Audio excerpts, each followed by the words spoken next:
السلام علیکم ورحمۃ اللہ وبرکاتہ۔ عزیز طلباء و طالبات، بخار کے دوران تیمارداری کرنے والے یا مزاج پرسی کے لیے آنے والے لوگ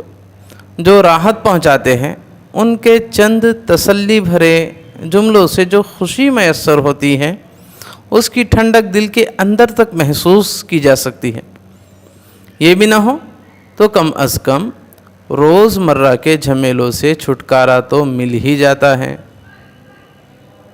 اس خوشی سے وہ بچے بخوبی واقف ہیں جنہیں ہر دن ہر حال میں بیگ اٹھا کر اسکول جانا لازمی ہوتا ہے کہ اگر نہیں جائے گے تو والدین کیا کہیں گے، والد صاحب ڈانٹیں گے، امی مارے گے، منت سماجت عذر بہانہ غرض دنیا کی کوئی طاقت انہیں اسکول جانے سے نہیں روک پاتی۔ البتہ کسی دن صبح اٹھ کر جب وہ اعلان کرتے ہیں کہ مجھے بخار آ گیا ہے،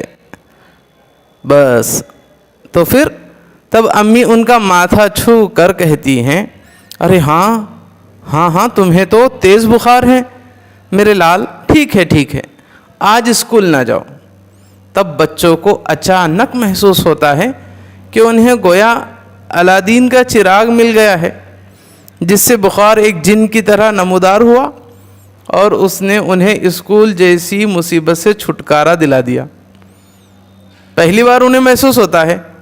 کہ ان کے اندر بخار جیسی زبردست طاقت موجود ہے، اور در حقیقت یہ ایک زبردست طاقت ہی ہے، اس لیے کہ بخار جب آ کر چلا جاتا ہے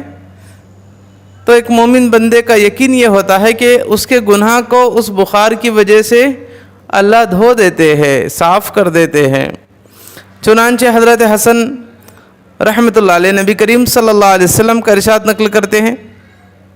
کہ اللہ تعالیٰ ایک رات کے بخار سے مومن کے سارے گناہوں کو معاف فرما دیتے ہیں۔ تو بخار بھی ایک نعمت ہی ہوئی ہمارے لیے، تو لیکن بچوں کے لیے ڈبل نعمت ہو جاتی ہے کہ ان کو اسکول سے چھٹی آسانی سے مل جاتی ہے۔ اسی طرح حضرت ابو ہریرہ رضی اللہ عنہ سے روایت ہے کہ رسول اللہ صلی اللہ علیہ وسلم سے حدیث قدسی میں اللہ تعالیٰ کا یہ ارشاد نقل فرماتے کہ وہ اللہ تعالیٰ کا یہ ارشاد نقل فرماتے ہیں، جب میں اپنے مومن بندے کو کسی بیماری میں یعنی بخار وغیرہ میں مبتلا کرتا ہوں، پھر وہ اپنی عیادت کرنے والوں سے میری شکایت نہیں کرتا، تو میں اسے اپنی قید سے آزاد کر دیتا ہوں، یعنی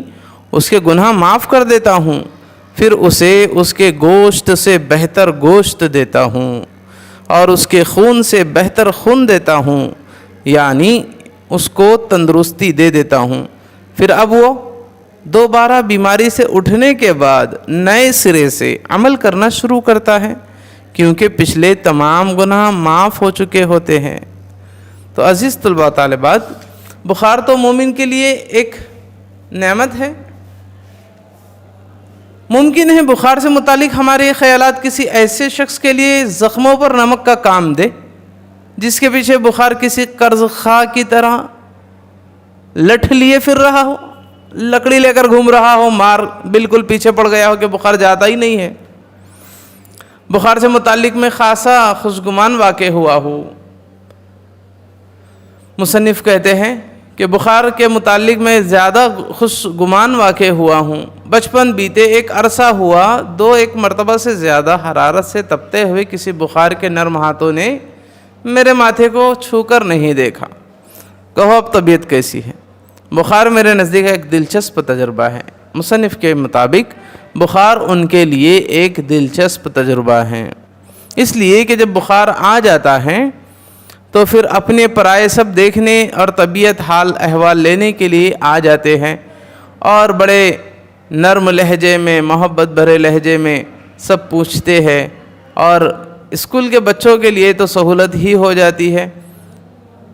کہ بخار جیسی طاقت ان کو مل جاتی ہے کہ جو اسکول نہ جانے پر والدین ڈانٹتے تھے، آج وہ جانے سے روکتے ہیں۔